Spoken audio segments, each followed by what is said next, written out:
Hayun no! Ito ang aming pumpkin sweater.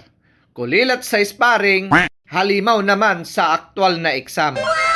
Dahil one-time winner ka na at nagustuhan ko ang iyong aktwal na exam at pumasa ka sa aking panlasa, candidate na kita sa susunod na breeding season.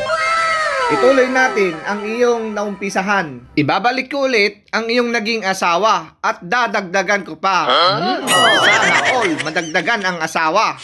Kaya magparami ka, aking pumpkin sweater.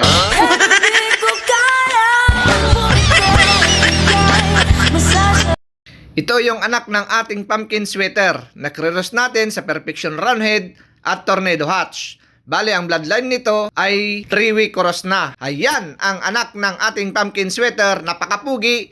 Kaya sa susunod na breeding season, bibigyan ulit natin siya ng ating Perfection Roundhead.